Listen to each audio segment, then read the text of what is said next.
नमस्कार, आपका स्वागत है हमारे इस खास कार्यक्रम हरियाणा डायरी में। इस कार्यक्रम का एक ही उद्देश्य है कि आप तक हरियाणा के हर उस विकास की जानकारी पहुंचाई जाए जो मुख्यमंत्री मनोहर लाल के नेतृत्व में किया जा रहा है। तो बने रहिए हमारे साथ, देखते रहिए हमारा खास कार्यक्रम हरियाणा डायरी।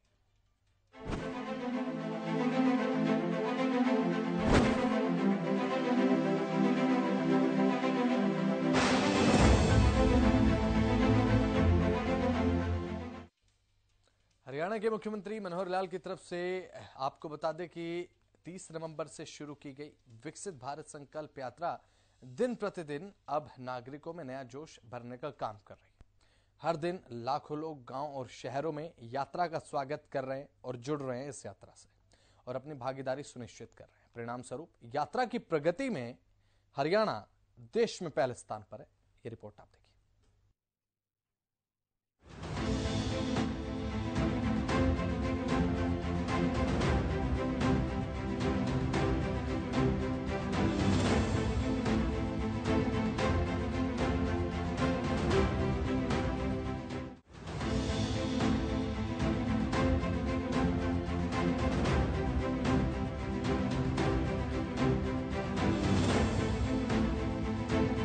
मुख्यमंत्री मनोहर लाल ने सभी जिला उपायुक्तों के साथ विकसित भारत संकल्प यात्रा की प्रगति को लेकर समीक्षा बैठक की और आवश्यक दिशा निर्देश भी दिए। बैठक में शहरी स्थानीय निकाय मंत्री डॉक्टर कमल गुप्ता भी शामिल हुए। लोकसभा सांसद और बीजेपी प्रदेश अध्यक्ष नायब सैनी वीडियो कॉन्फ्रेंसिंग के माध्यम से बैठक में जुड़े। उन्होंने जिला उपायुक्तों का उत्साहवर्धन किया और निर्देश देते हुए कहा कि हरियाणा का रैंक आगे भी पहले स्थान पर बरकरार रहे, इसके लिए लगातार मेहनत करते रहें। उन्होंने कहा कि इस यात्रा का उद्देश्य केंद्र व राज्य सरकार की कल्याणकारी योजनाओं का लाभ नागरिकों को उनके घर द्वार पर देना है, साथ ही लोगों की समस्याओं का मौके पर निस्तारण सुनिश्चित करना है। इसलिए यात्रा के दौरान आयोजित कार्यक्रमों में परिवार पहचान पत्र, आयुष्मान कार्ड, निरोगी हरियाणा इत्यादि फ्लैगशिप योजनाओं के स्टॉल्स की संख्या को बढ़ाया जाए ताकि इसलिए अधिक से अधिक नागरिकों को सुविधा उपलब्ध करवाई जा सके। मुख्यमंत्री ने यह भी निर्देश दिए कि परिवार पहचान पत्र और आयुष्मान कार्ड के लिए गठित टीमें हर नागरिक के प्रतिवेदन को स्वीकार करें और उनकी समस्याओं का संपूर्ण समाधान सुनिश्चित करें। उन्होंने कहा कि 26 जनवरी तक इस यात्रा का संचालन किया जाना है और इस दौरान हम सभी का यह ध्येय होना चाहिए कि अंत्योदय की भावना से पात्र व्यक्ति को हर योजना का लाभ दिया जाए। उन्होंने यह भी निर्देश दिए कि हर गांव में विकसित भारत संकल्प यात्रा के लिए डे नोडल अधिकारी ग्रुप बी स्तर के अधिकारी को ही नियुक्त करें। बैठक के दौरान यात्रा में अच्छा प्रदर्शन न करने वाले जिलों की समीक्षा करते हुए मुख्यमंत्री ने निर्देश दिए कि जिला प्रशासन के अधिकारी लोगों को अधिक से अधिक जागरूक करें और उन्हें योजनाओं का लाभ प्रदान करें। उन्होंने कहा कि मोदी की गारंटी की गाड़ी आम जनता तक योजनाओं का लाभ पहुंचाने का सशक्त माध्यम बन रही है। केंद्र व राज्य सरकार की सभी योजनाएं समाज के अंतिम व्यक्ति तक पहुंचाना हमारा लक्ष्य है और यह सुनिश्चित करना अधिकारियों की जिम्मेदारी है। मुख्यमंत्री ने अधिकारियों को निर्देश देते हुए कहा कि अप्रैल माह से प्रदेश में लगातार जन संवाद के कार्यक्रम चलाए जा रहे थे। इस दौरान मौके पर लोगों की समस्याओं का समाधान भी किया जा रहा था। इसी कड़ी को आगे बढ़ाते हुए अब जन संवाद को विकसित भारत संकल्प यात्रा के साथ जोड़ा गया है। इसलिए अधिकारियों की और भी जिम्मेदारी बन जाती है कि योजनाओं का लाभ देने के साथ साथ जन संवाद कार्यक्रम के तहत नागरिकों की समस्याओं का निराकरण सुनिश्चित किया जाए। मुख्यमंत्री मनोहर लाल ने जिला उपायुक्तों को सख्त निर्देश दिए कि शहरों में सफाई व्यवस्था दुरुस्त रखें। शहरों में कूड़े के ढेर नहीं लगे होने चाहिए। कूड़े का सही निस्तारण सुनिश्चित किया जाए। मंत्रीगण और अधिकारियों की तरफ से लगातार शहरों में सफाई व्यवस्था का औचक निरीक्षण किया जाएगा।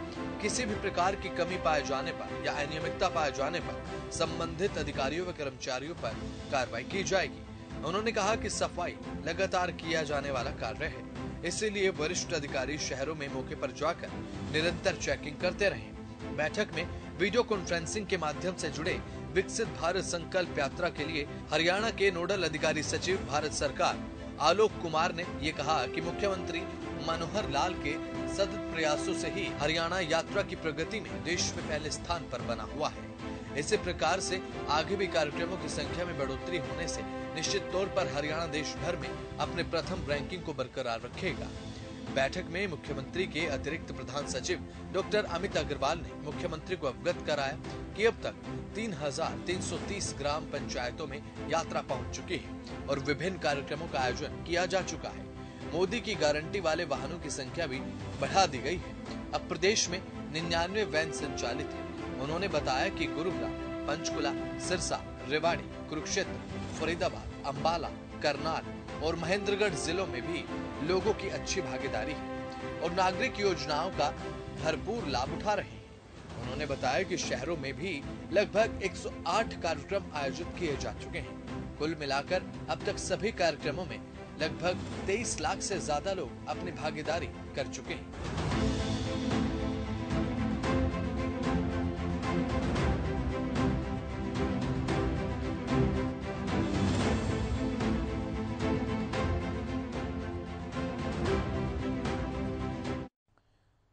तो हरियाणा के मुख्यमंत्री मनोहर लाल ने वीडियो कॉन्फ्रेंसिंग के माध्यम से प्रशासनिक सचिवों, जिला उपायुक्तों के साथ राज्य स्तरीय दिशा समिति की बैठक की और इसकी अध्यक्षता भी की। और अध्यक्षता करते हुए केंद्र व राज्य सरकार की जन कल्याणकारी योजनाओं को जमीनी स्तर पर जल्द से जल्द क्रियान्वित करने में किसी प्रकार की भी देरी न करने के सख्त निर्देश भी दिए। रिपोर्ट देखिए।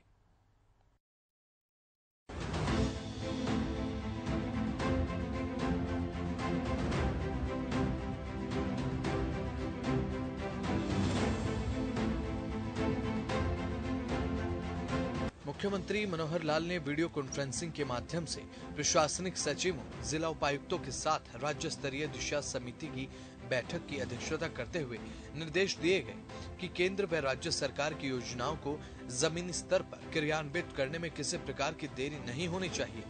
बैठक के दौरान पिछली बैठक में लिए गए निर्णयों की समीक्षा करने के दौरान जब पाइपलाइन बिछाने के कारण खराब हुई सड़कें और गलियों को ठेकेदारों की तरफ से बनाने की जिम्मेदारी तय करने का विषय रखा गया, तो जन स्वास्थ्य अभियांत्रिकी विभाग के अधिकारियों की तरफ से दिए गए जवाब से मुख्यमंत्री संतुष्ट नहीं हुए और उन्होंने EIC आशिम खन्ना और साथ ही EC राजीव बतिश को तुरंत ही दिशा कमेटी की बैठक से बाहर कर दिया और साथ ही दोनों को 5 दिन की कंपलसरी लीव पर जाने के आदेश दिए।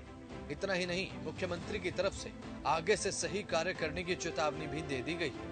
मुख्यमंत्री मनोहर लाल ने निर्देश दिए कि इस प्रकार की सड़कों और गलियों को ठेकेदारों की तरफ से बनाया जाना सुनिश्चित किया जाए, क्योंकि यह नियम टेंडर दस्तावेज में पहले से ही उल्लेखित होते हैं। बैठक के दौरान केंद्र और राज्य सरकारों की विभिन्न योजनाओं की विस्तार से समीक्षा भी की गई। मुख्यमंत्री ने कहा कि जिला स्तर पर दिशा कमेटी की त्रैमासिक बैठक अवश्य बुलाई जानी चाहिए। यदि किसी कारणवश स्थानीय सांसद बैठक के लिए समय नहीं दे पाते हैं, तो उस स्थिति में जिला उपायुक्त को बैठक बुलाने का अधिकार है। इसलिए सभी बैठक तय समय अवधि में होनी चाहिए। उन्होंने कहा कि गरीब व जरूरतमंदों को मूलभूत सुविधाएं प्रदान करने के दृष्टिगत राज्य सरकार ने प्रदेश में आर्थिक रूप से कमजोर वर्ग को सिर पर छत उपलब्ध करवाने के उद्देश्य से मुख्यमंत्री शहरी आवास योजना बनाई है। इस योजना के अंतर्गत पात्र परिवारों को 1 लाख मकान या प्लॉट दिए जाएंगे। उन्होंने अधिकारियों को निर्देश दिए कि इसी तर्ज पर अब ग्रामीण क्षेत्र में भी गरीबों को आवासीय सुविधा उपलब्ध करवाने के लिए मुख्यमंत्री ग्रामीण आवास योजना की रूपरेखा तैयार की जाए। उन्होंने जिला उपायुक्तों को निर्देश दिए कि प्रधानमंत्री खनिज क्षेत्र कल्याण योजना के अंतर्गत खनन क्षेत्र वाले जिलों में अब खनिज कोष से खनन क्षेत्र से 20 किलोमीटर के दायरे में आने वाले गाँव में शिवधाम योजना के तहत करवाए जाने वाले कार्यों का भी निष्पादन सुनिश्चित किया जाए। बैठक में जानकारी दी गई कि चरखी दादरी, भिवानी, यमुनानगर और महेंद्रगढ़ जिलों के पास खनन कोष के रूप में 17 करोड़ रुपए से अधिक की राशि उपलब्ध है। मुख्यमंत्री ने भिवानी के जिला उपायुक्त को निर्देश दिए कि खनन के कारण खाना गांव में प्रदूषण की गंभीर समस्या है और ग्रामीणों को स्वास्थ्य संबंधी परेशानियों का सामना करना पड़ रहा है। इसी खनन क्षेत्र में पानी का छिड़काव करने के साथ साथ क्रशर जोन के आसपास पानी छिड़काव के लिए विशेष संयंत्र लगाने की भी योजना बनाई जाए। बैठक के दौरान जन प्रतिनिधियों की तरफ से बुनियादी कार्यक्रम के तहत शिक्षा ग्रहण करने के लिए लंबी दूरी तय करके स्कूल जाने के कारण बच्चों को हो रही परेशानी का विषय भी इसमें रखा गया। इस पर मुख्यमंत्री ने संबंधित अधिकारियों को निर्देश देते हुए ये कहा कि बच्चों को किसी भी प्रकार की परेशानी नहीं होनी चाहिए। यह हमारी जिम्मेवारी है। इसलिए बुनियादी कार्यक्रम के तहत शिक्षा ग्रहण कर रहे बच्चे जो लंबी दूरी तय करके स्कूल में जा रहे हैं, उनके बस पास बनाए जाए और परिवहन विभाग भी फील्ड अधिकारियों को इस संबंध में निर्देश जारी कर व्यवस्था को सुनिश्चित करे। मुख्यमंत्री मनोहर लाल ने कहा कि बच्चों को स्कूल तक आने जाने में किसी प्रकार की कोई भी कठिनाई नहीं होनी चाहिए। इसके लिए सरकार ने योजना बनाई है। गांव से ज्यादा दूर स्थित स्कूलों में आने जाने के लिए सरकार की ओर से बच्चों को परिवहन की सुविधा प्रदान की जा रही है। इसके लिए प्रत्येक स्कूल में एक शिक्षक को स्कूल ट्रांसपोर्ट ऑफिसर के रूप में नामित किया गया है, जिसका कार्य ऐसे बच्चों के साथ समन्वय स्थापित करना है जिन्हें परिवहन सुविधा की आवश्यकता है। परंपरागत कृषि विकास योजना की समीक्षा करते हुए मुख्यमंत्री ने निर्देश दिए हैं कि राज्य सरकार प्राकृतिक खेती को बढ़ावा देने के लिए निरंतर प्रयास कर रही है। इसलिए किसान परंपरागत खेती से हटकर प्राकृतिक खेती को अपनाएं। इसके लिए उन्हें जागरूक करने के साथ साथ उनकी ट्रेनिंग भी करवाई जाए। साथ ही मुख्यमंत्री मनोहर लाल ने अधिकारियों को प्राकृतिक खेती पोर्टल दोबारा से खोलने के भी निर्देश दिए हैं, ताकि ज्यादा से ज्यादा किसान जो कि प्राकृतिक खेती के लिए इच्छुक है वो अपना पंजीकरण करवा सके। मुख्यमंत्री ने कहा कि हरियाणा में बेटी बचाओ बेटी पढ़ाओ अभियान की सफलता के बाद आज बेटियों के लिए लिंगानुपात में उल्लेखनीय सुधार हुआ है। पहले के मुकाबले आज 1000 लड़कों पर 923 लड़कियां हैं। इसे हम बढ़ाकर 950 तक लेकर जाएंगे और ये हमारा लक्ष्य है। इसके लिए सभी संबंधित विभाग कानूनी कार्रवाई की प्रक्रिया को सख्ती से अपनाते रहें और जो लोग राज्य से बाहर जाकर लिंग जांच कराते हैं उन पर भी अन्य राज्यों की पुलिस के साथ मिलकर सख्त कानूनी कार्रवाई अमल में लाएं। इतना ही नहीं, जो जिले अभी भी बेटियों की जन्म दर के मामलों में कम है, उन जिलों में निरंतर जागरूकता कार्यक्रम चलाते रहें। मुख्यमंत्री ने टीकाकरण प्रोग्राम की समीक्षा करते हुए कहा कि बच्चों के टीकाकरण की जिम्मेवारी महिलाएं व बाल विकास विभाग को दी गई है। विभाग आंगनवाड़ी वर्कर्स और ANM के साथ मिलकर बच्चों के टीकाकरण के लक्ष्य को पूरा करे। सोयल हेल्थ कार्ड प्रोग्राम की समीक्षा करते हुए मुख्यमंत्री मनोहर लाल ने कहा कि कृषि विभाग किसानों को जागरूक करने हेतु विशेष जागरूकता अभियान चलाए और किसानों को अवगत कराए कि सोयल हेल्थ कार्ड के लिए क्या फायदे हैं और फसल पैदावार में यह किस प्रकार से सहायक है, ताकि सोयल हेल्थ कार्ड का धरातल पर पूर्ण उपयोग सुनिश्चित हो सके।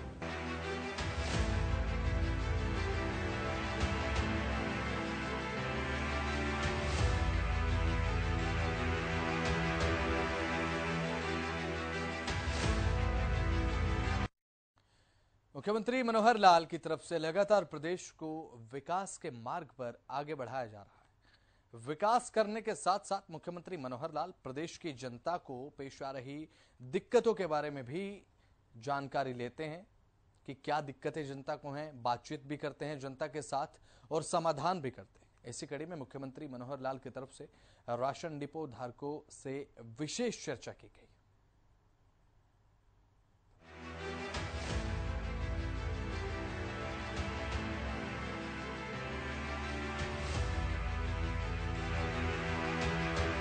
मुख्यमंत्री मनोहर लाल की तरफ से निस्वार्थ भाव से प्रदेश की जनता की सेवा की जा रही है।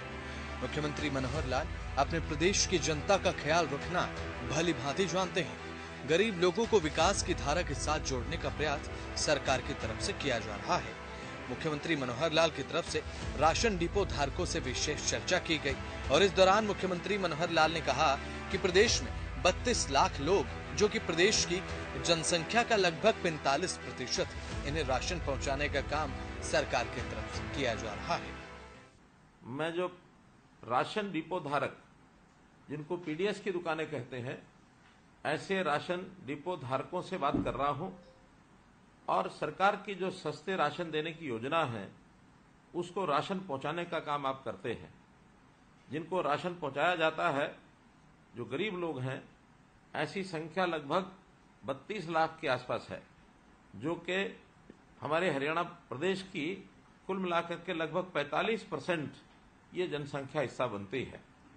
अब आप एक सेवा के नाते से इधर सरकार से जुड़े हैं और उधर सरकारी योजना के जो लाभार्थी हैं उनके साथ आप जुड़े हैं, सरकार की योजना का सीधा लाभ उन तक पहुंचाते हैं। एक प्रकार का आप अपना व्यवसाय भी करते हैं और एक सेवा का काम भी उनके साथ मिलकर के करते हैं। तो एक बहुत बड़ा काम है। इसलिए आपसे बात करके की जानकारी बाद में लेना चाहूंगा कि कहीं आपके कार्य करने में कोई कठिनाई आ रही है अथवा जो लाभार्थी हैं जो राशन प्राप्त करते हैं ऐसे लोगों को कठिनाई आ रही हो तो आप सीधा अगर हमको जानकारी देंगे तो निश्चित रूप से इन समस्याओं को भी हम दूर करेंगे। मित्रों, जैसा प्रधानमंत्री जी नरेंद्र मोदी जी ने देश भर में अंत्योदय अभियान चलाया है और उस अंत्योदय अभियान के अंतर्गत हर गरीब व्यक्ति की पेट की भूख मिटाना ये उसका उद्देश्य है और उसी उद्देश्य के माध्यम से एक प्रकार से योजनाएं चलाई गई। और मैं यदि कोविड-19 जो महामारी फैली थी उस समय की अगर चर्चा करता हूं तो दरिद्र नारायण को जो भी सहायता दी आपके माध्यम से दी गई, बहुत बड़ा काम प्रधानमंत्री गरीब कल्याण अन्न योजना के माध्यम से वो किया गया और सब लोगों ने उस समय आपकी भी सराहना की, मोदी जी की भी सराहना की, सरकार की भी सराहना की। अब ये काम हम लोग जो कर रहे हैं ये आज से नहीं है, ये आजादी के समय से चल रहा है और आजादी के समय जैसी इसकी जरूरत हुई थी उस समय शुरू किया गया था। उस समय थोड़ा प्रकारांतर से कुछ काम ऐसे थे जो हम सीधा करते थे। आज युग बदल गया है, टेक्नोलॉजी ने भी उसका सहारा लिया है। उस समय राशन हमारे पास पहुंचता था, राशन लेने वाले आते थे, बहुत से लोगों को उनकी शिकायत होती थी कि हमको राशन नहीं मिला, हमको राशन कम मिला, हमारा राशन कोई और ले गया, हमारा राशन कार्ड कट गया, ऐसी बहुत सी चीजें ये सब होती थी। पुराने राशन कार्ड उनके अंदर सदस्य बढ़ाना, सदस्य कम करना ये भी आसानी से होता नहीं था। तो ये सब चीजें हमारे माध्यम से ही होती थी, लेकिन अब टेक्नोलॉजी के माध्यम से ये सब चीजें बहुत सरल हो गई हैं, बहुत आसान हो गई हैं।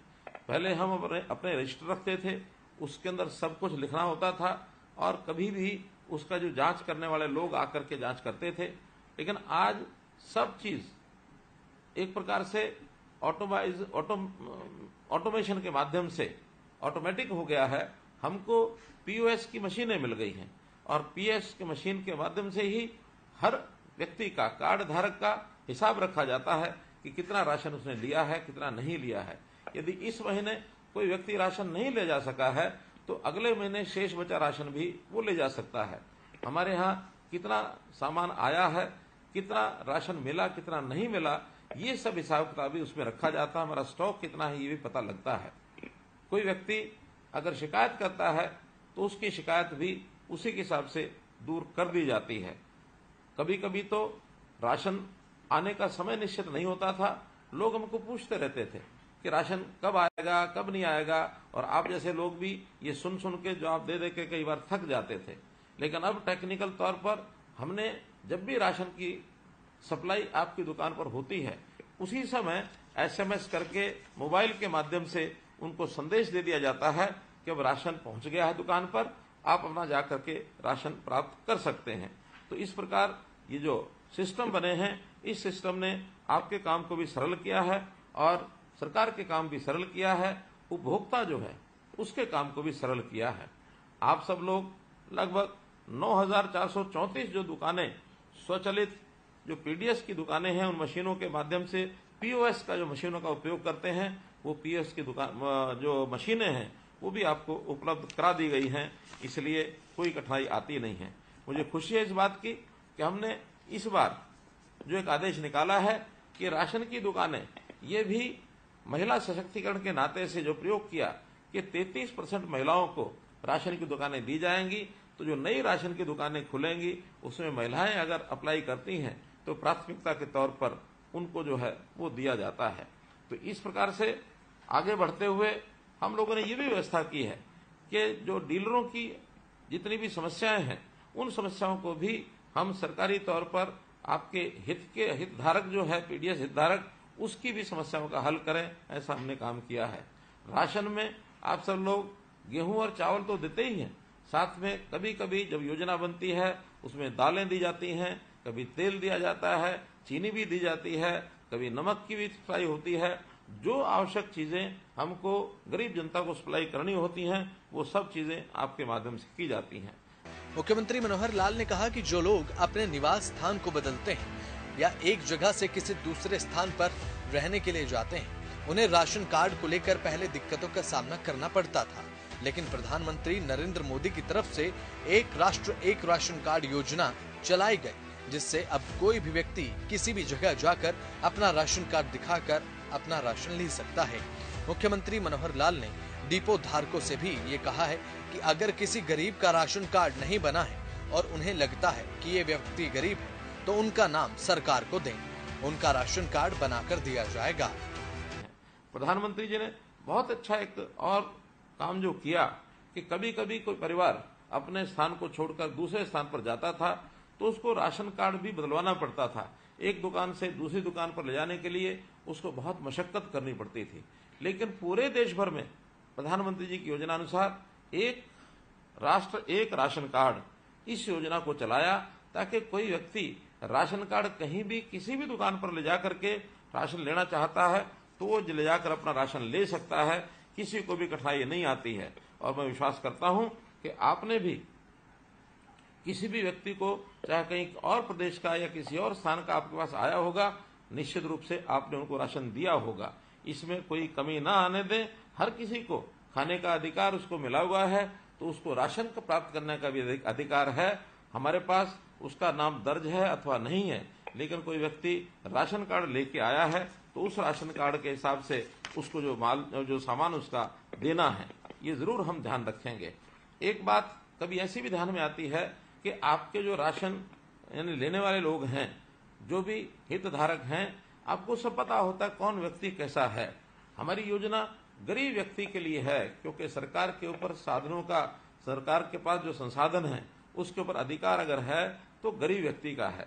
यदि आपको लगता है कि कोई गरीब व्यक्ति छूट गया है, हमारे दायरे से बाहर रह गया है, तो उसके नाम को निश्चित रूप से आप हमारे तक पहुंचाएं, ताकि तुरंत उसका जो है राशन कार्ड बनाया जा सके। हाँ, एक दूसरा भी विषय कभी कभी होता है कि व्यक्ति गरीब तो नहीं है, लेकिन किन्हीं कारणों से उसने अपना राशन कार्ड बनवा लिया। वो अगर राशन लेकर के जाते हैं तो निसंकोच आप वो भी बताइए, हम उस व्यक्ति को भी समझाएंगे, उसकी जानकारी भी लेंगे, उसके जो आय होती है उस आय के भी हम उसके तथ्य जांचेंगे। तो उनको कहेंगे कि एक गरीब आदमी का अधिकार किसी मध्यम वर्ग के या किसी ऊंचे आय वर्ग के व्यक्ति को उसको नहीं लेना चाहिए। हमने तो अपनी ओर से एक बहुत बड़ी सुविधा की है। देश भर में आज जो बीपीएल है उसकी आय सीमा 1,20,000 रुपया वार्षिक है।